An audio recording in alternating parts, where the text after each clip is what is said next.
As I've mentioned before, I like to invite speakers up to interview people who, you may not realize all the things that they've achieved in their lives, and also all the challenges they've faced, and again, what they've done to overcome those challenges, all in the hopes that someone in this group will see themselves in that story and leave here feeling encouraged.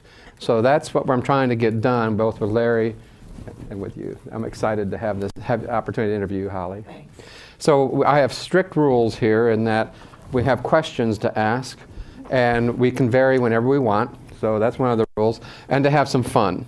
And there's going to be opportunity for you to interact and ask some questions. So please feel free to ask questions, and this time I think Jen or Julie will be running around with the microphone, and I won't have to if there's questions. So Holly, tell us about the nonprofit organization you used to run. As Roseanne alluded to, and thank you for that very kind introduction, my friend, and not telling any secrets that you know. But Live Safe Resources was previously the YWCA of Northwest Georgia when I went to work there in 2007. And we provided services to victims of domestic violence, sexual assault, and elder abuse. We changed our name to better fit those that we were serving in the community in 2018. And when I went there in 2007, we were living off of reserves and losing about $35,000 to $40,000 a month. For a nonprofit, that can be painstaking. And so we had a lot of work to do to build the organization back up and get back into a position to help those that we serve. And so we did a capital campaign while I was there to renovate the only domestic violence shelter in Cobb County, serving 750,000 people, and expanded our services to help those that were in elder abuse situations as well. So, and then I left there in June of 2018, so just a little over 3 years ago. And what was the size of how many staff people did you coordinate as well as volunteers? So we had roughly 40 to 45 staff when I was there, and our budget had grown to almost $3 million.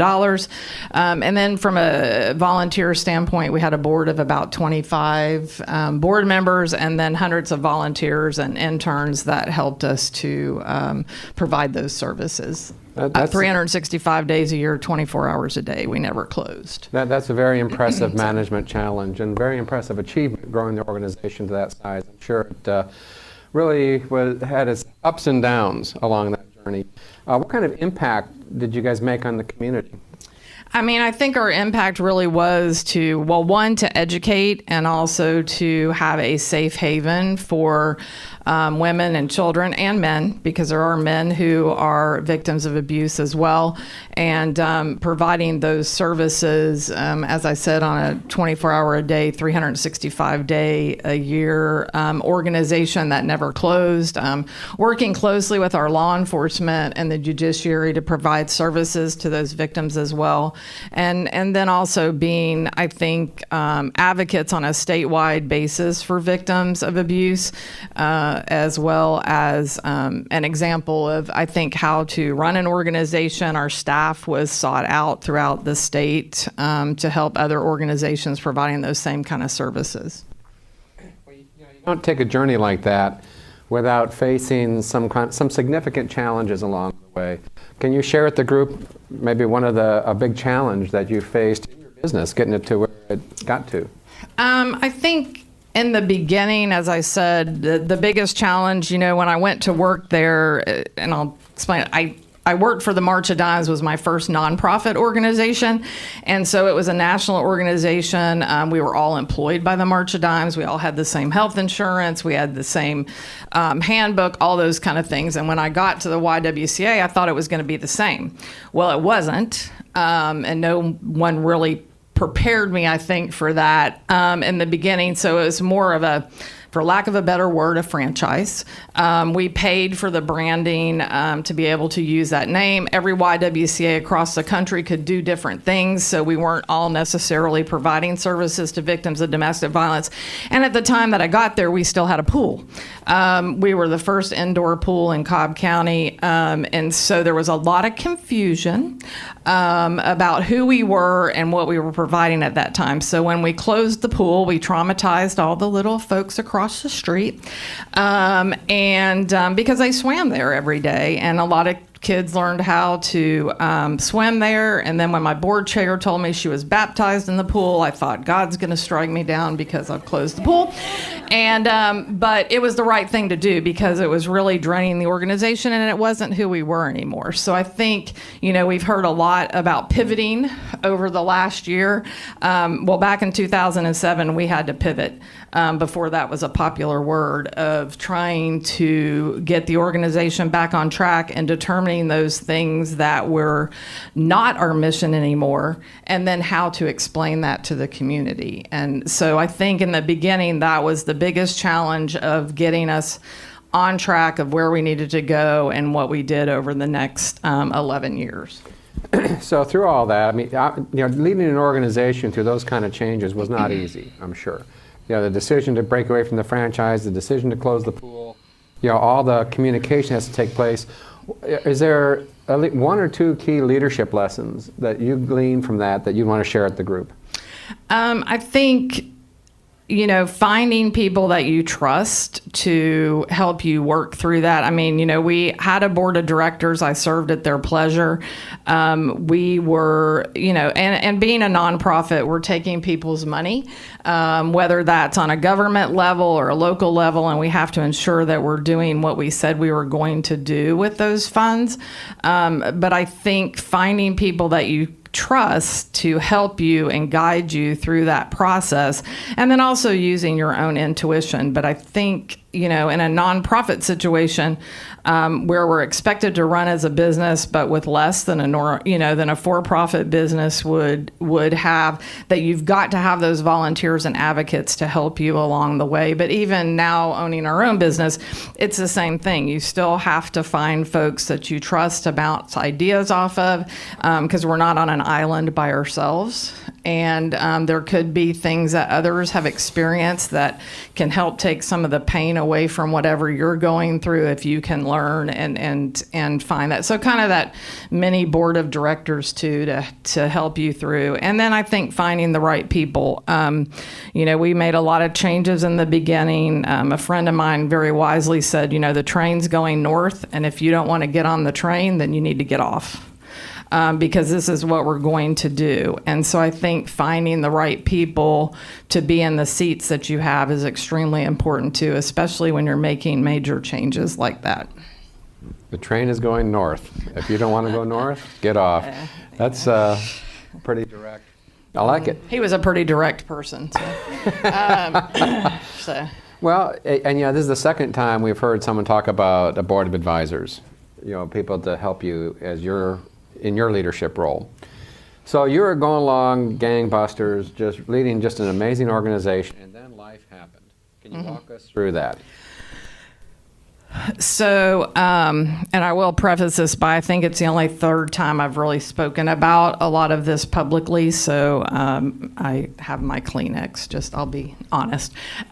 So, as he said, things were going along. We were in the middle of starting to make the decision to change our name. We'd finished the capital campaign, and I said, we either need to decide we're going to do it or not do it and quit talking about it and move on. So, we were in the middle of that, and I had gone to Savannah Father's Day weekend of 2016 with my niece from Texas to meet my husband as he was traveling. And I woke up Saturday morning and I saw two of my husband, and I could not feel my legs. And while my husband's handsome, seeing two of him was not really a good thing. And so I'm trying to explain to him something's terribly wrong. And I had not felt good the day before. And he's like, okay, well, we'll get you to the urgent care. And I'm like, no, I think we really need to call 911. No, we can get you to the urgent care. So I finally convinced him that we needed to call 911. And so off to the hospital we went. And by Monday, I was in a coma and paralyzed from the neck down. And no one had any earthly idea what was wrong with me. So fast forward a little bit, we did a lot of testing, and it turned out I had Guillain-Barré syndrome, and had never heard of that before. And they will tell you at Shepherd Center that I couldn't pronounce it for a long time. I kept calling it Guillain-Barré. He goes, you're the only person I know that can't pronounce what you had. But, it was a very scary time. And I was the CEO and executive director of an organization back here. And so Robert's trying, my husband, to tell them, well, she's not going to be at the golf tournament Monday.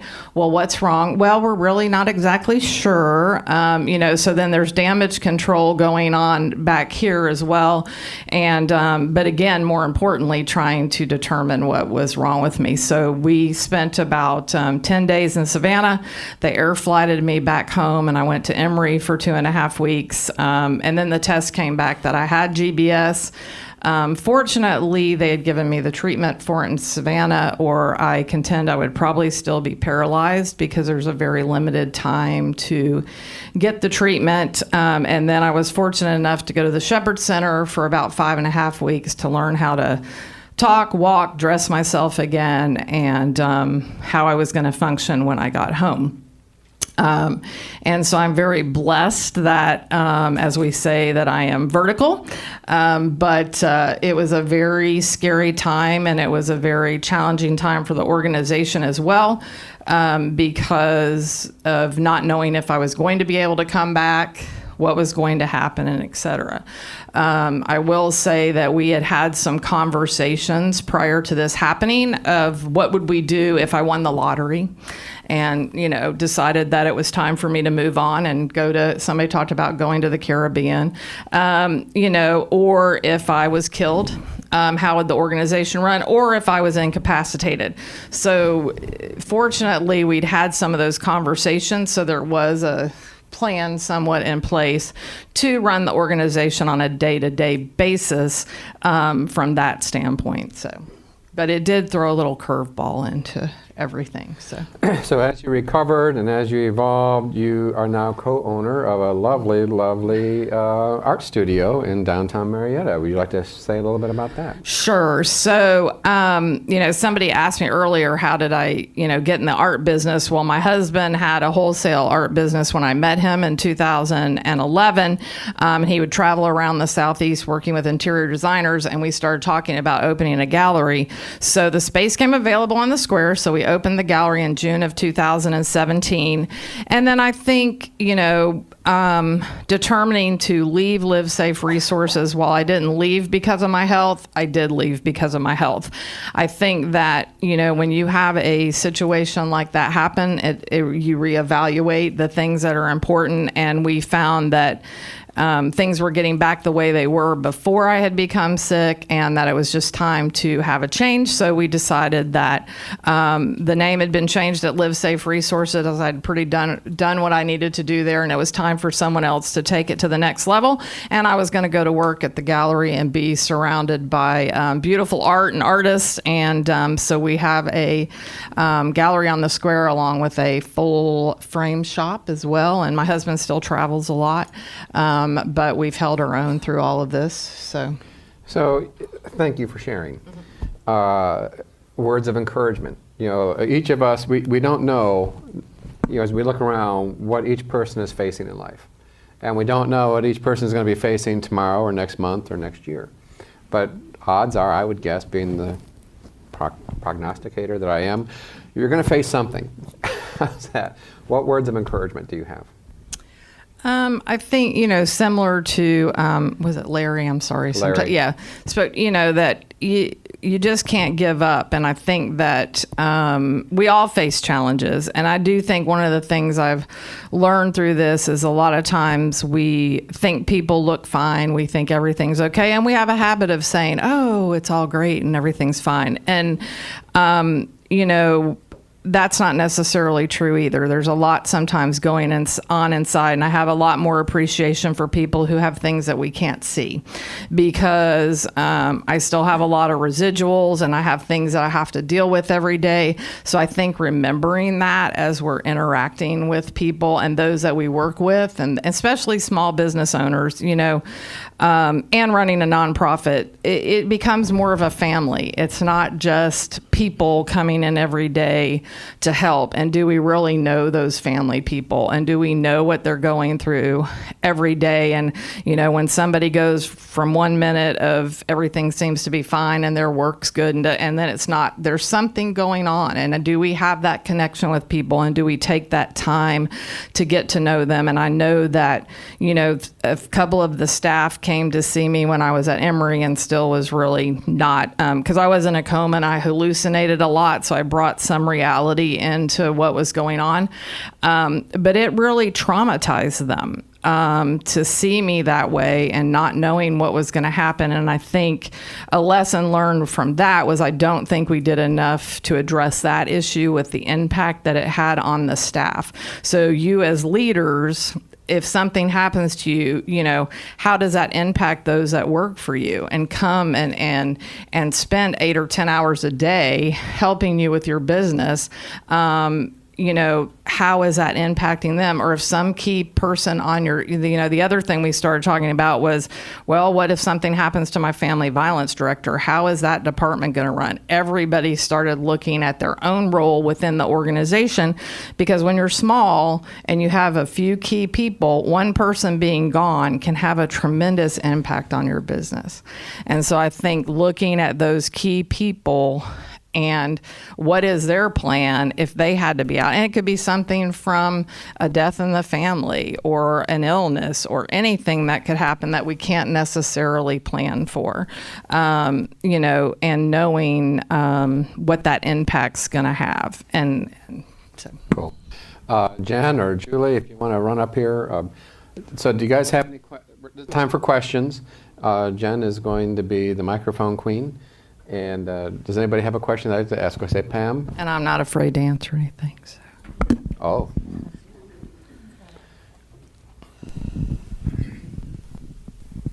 Hi, my name is Pam Oldaker. I'm with Atlanta Community Real Estate, and I am so blown away by today's meeting. It's just really, really good. It's easy to say out to a crowd, don't give up. But my question to you is, there's so much more to that. So what resources was it your faith? Were there books you read? How do you, in those dark times, say, I just got to keep going. I just got to keep going. Because that takes a lot of bravery and courage. I'm very impressed by both of you all with this. So I do have a very strong faith, which has become stronger, and I call it more spirituality over the last several years. I will say that during being sick and not knowing and hallucinating, did anybody see that movie, Sixth Sense? Mm-hmm. That's exactly what it was like. I thought I was talking to people and nobody was paying attention to me. And those of you that know me and know how much I talk, that had to be really, Susan's laughing, very challenging, and when I could start to talk again and I would say things to my husband or other people about, well, this happened. No, that didn't happen. Or this happened. So somewhere inside though, and there was one key moment, I couldn't breathe. And I was like in this Hollywood square, going from square to square, trying to swim and breathe. And we think that's right before they had to incubate me and put me on a ventilator. But one of the women that had spoken while I was at Live Safe Resources was Christy Sims, and she was, her partner threw acid on her, sulfuric acid, and burned her extremely bad. She was in an induced coma for 2 months, and all I could hear in the back of my head was her talking to me and saying, God's got you and you're going to get through this. So there were moments like that, and then I vaguely remember my brother being there saying, why won't you wake up? And I'd be trying, thinking I was talking to him. And I'm like, because none of you are listening to me, and so, but something in there, and God had a bigger plan. And, so I think faith plays, whatever that is to you, plays a part in it. And then my family and this community, I had no idea what was going on back home when all of this was happening. And a year later, when all this stuff started popping up on my Facebook page, I was like, what? People wearing orange who hate orange. For all of you that don't know, I'm a Tennessee fan. So people were wearing orange. Even Georgia Bulldog people were wearing orange. But I had no idea the amount. And that just says a lot about the community and who we are as people to rally around. But I mean, I'm a firm believer in prayer. And there's no way I would be here today on this state if it wasn't for that. And then something inside, I'm going to walk out of here at Shepherd Center. And my doctor said, everybody says that. And it was kind of hard if you're not familiar with Shepherd Center. They predominantly work a lot with brain injuries and spinal cord injuries. And many people never walk out, but they do leave better. But they don't necessarily walk out. So sometimes it was hard because I was getting better and I was starting, and I'm like, okay, some of these people aren't going to walk out of here. And my nurses would say, but you never know who you're going to touch. But I was bound and determined, even though I came home with a wheelchair, but I walked out with my husband. But firmly my faith and prayer and the people around me and my family and my friends.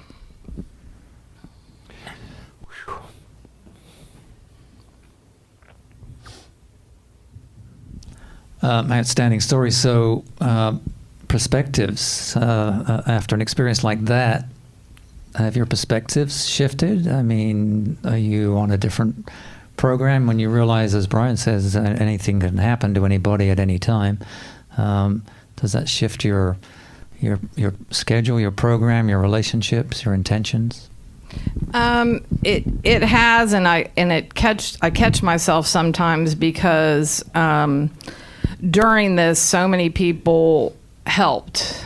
Because, of course, owning our own business, I mean, I was still at the nonprofit, fortunately, and had health insurance and all of that.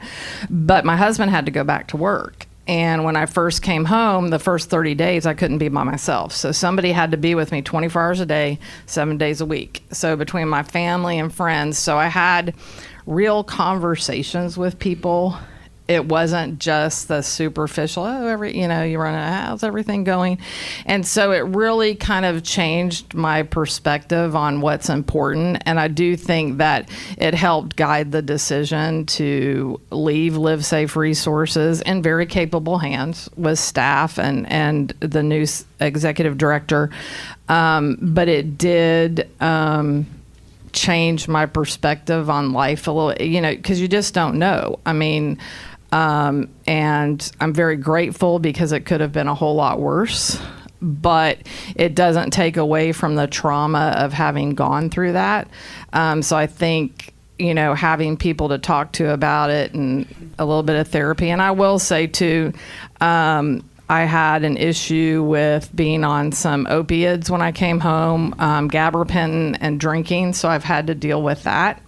And made the decision to check myself into rehab because I couldn't get it under control. And so that was a very difficult decision, but it's been part of the journey to get here today because I was on an awful lot of drugs when I came home. Too, and have always kind of had an addictive personality, so it just kind of changed. But I think that's changed my perspective on things as well, of really trying to get to know people and know those around you, because life's just too going back to what I said earlier, especially as a small business owner, and there's, 4 or 5 of us, it's important to know what's going on with those people and your family. I mean, it does change your perspective and how important community, family, and friends really are. There's a question up front. Mine is really not a question. I just wanted to say the first time I ever met Holly was actually about, I think, 18 years or so ago. She came to speak to East Cobb Business Association about the Splots. And at that moment, that was the first time I met her, she was so impressionable. I mean, I just could not believe what a fantastic person she was and how much she was doing and how she was giving back, because obviously speaking on behalf of the Splots was not something that she was being paid for. And then as time went on and I got to know her better, she became a friend, a really great friend. And I actually asked her one time that I had a circle of friends in East Cobb, and that my great girlfriends, even though they were fantastic, they lived in a bubble. And the biggest decision they made every day was what color tennis outfit they were going to wear that day. And so I asked Holly if she would come and have lunch with us girls and maybe just let them start thinking outside of their own bubble. And she was so kind to do that. And because of what she did, this group of friends who really, I mean, I loved them, but they were very self-centered at times, really thought outside of the box. And for the first time, they actually got involved, and we formed the closet for the shelter. And so when Holly made a comment about being at the Shepherd Center and how she influenced people, or you never know who you're going to influence, she did on me and my friends, and I love her. I love you too. Any other questions? All right, well, all I can say is wow, and let's give our thanks to Holly. Thank you all.